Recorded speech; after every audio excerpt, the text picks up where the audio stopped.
পর্যটন জেলা রাঙামাটির পানি বেষ্টিত একটি উপজেলা হল জুরাছড়ি উপজেলা। পর্যটন শিল্পের বিকাশে একটি অপার সম্ভাবনাময় স্থান হিসেবে গড়ে উঠেছে উপজেলাটি। গিরিঝর্ণা, মেঘের পাহাড়, শাপলা বিল ও বৌদ্ধ ধর্মাবলম্বীদের তথা দেশের বৃহত্তর ১২৬ ফুট সিংহসজ্জা বুদ্ধমূর্তি পর্যটনের অন্যতম আকর্ষণ। পার্বত্য চট্টগ্রামের বৌদ্ধ ধর্মাবলম্বীদের পরম পূজ্য বনভান্তির স্মৃতি স্মারক হিসেবে বুদ্ধমূর্তিটি নির্মাণ করা হয়েছে। প্রতিদিন বুদ্ধমূর্তিটি দেখতে আসে দেশ ও বিদেশের হাজার হাজার পর্যটক।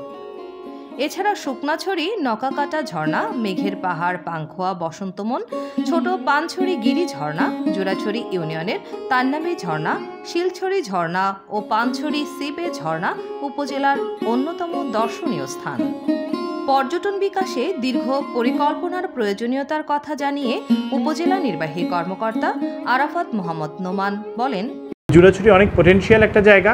এখানে যদি আমরা কিছু জায়গা লোকেট করে সেই জায়গা অনুযায়ী যদি আমরা পর্যটন ডেভেলপ করতে পারি, জুরাছড়ি, বনযোগীছড়া এবং এখানে যে পাংখোয়াপাড়া আছে সেখানে যেই ঝর্ণাগুলো আছে সেই জায়গায় যদি আমরা ফোকাস করতে পারি, তখন আমার মনে হয় যে জুরাছড়ি যদি একটা সময় নিয়ে, একটা টেন্টেটিভ ওয়ার্ক প্ল্যান নিয়ে, সময় নিয়ে যদি আমরা কাজ করি, জুরাছড়িকে নিয়ে যদি কাজ করতে পারি, তাহলে আমার মনে হয় যে দারুণ কিছু হবে এখান থেকে এবং পর্যটন খাতটা অনেক বেশি এগিয়ে যাবে। দুর্গম এই উপজেলার সাথে যোগাযোগ ব্যবস্থা আরও সহজতর করা গেলে উপজেলাটি বাংলাদেশের পর্যটন শিল্প বিকাশে বিশেষ অবদান রাখবে বলে আশা করছেন পর্যটন সংশ্লিষ্টরা।